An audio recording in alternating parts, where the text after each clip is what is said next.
Let's recall that when we have a circle of radius r, its circumference is given by the formula c equals to 2 pi r. Now we'll derive this result in this video by using calculus. Now any circle with radius r will have this circumference. So let's look at the circle centered at the origin with radius r. Its equation is x squared plus y squared equals to r squared. Its graph looks like this. So here is our circle. This is minus r, this is minus r, this is r, and this is r. R is any positive constant. So our procedure, what we're going to do is we're going to compute the length of the upper semicircle and multiply that by 2 to give us the circumference of the entire circle.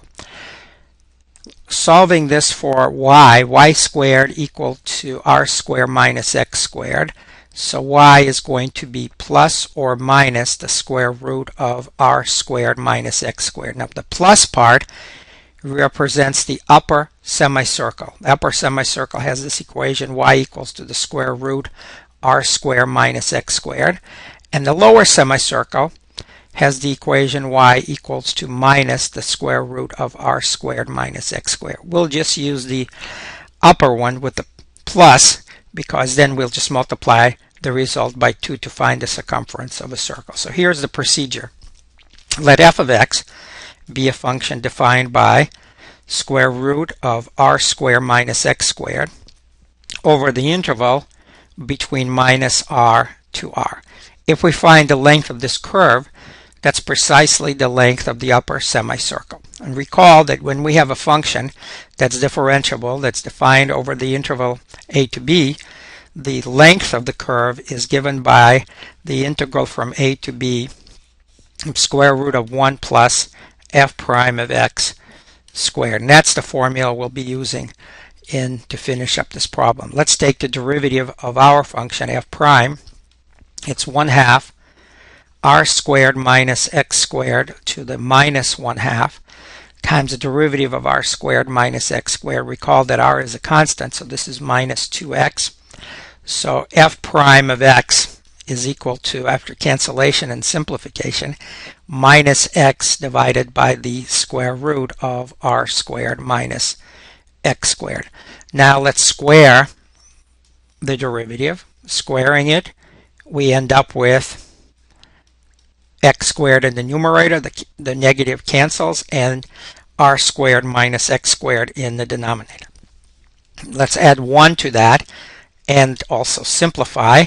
So 1 plus f prime of x squared looks like this. 1 plus x squared divided by r squared minus x squared. With a common denominator, this is r squared minus x squared over r squared minus x squared plus x squared over r squared minus x squared. These cancel and we end up with r squared divided by r squared minus x squared. So now 1/2 of the circumference of our circle, that is the length of the upper semicircle, can be obtained by evaluating the integral from minus r to r of the square root of 1 plus f prime squared, and that's r squared divided by r squared minus x squared inside the radical. Well, let's go ahead and evaluate this integral. We can first rewrite it as the integral from minus r to r, square root of r squared divided by the square root of r squared minus x squared. Now square root of r squared, since r is positive, is r, so this is r times the integral from minus r to r, 1 divided by square root of r squared minus x squared. And that's what we have to evaluate. If you don't remember a formula for evaluating this integral, we can also derive it by using trig substitution. So let me drop the r in front and the limits of integration. Let's just find antiderivative of 1 divided by the square root of r squared minus x squared. We'll use trig substitution. X is equal to r sine theta.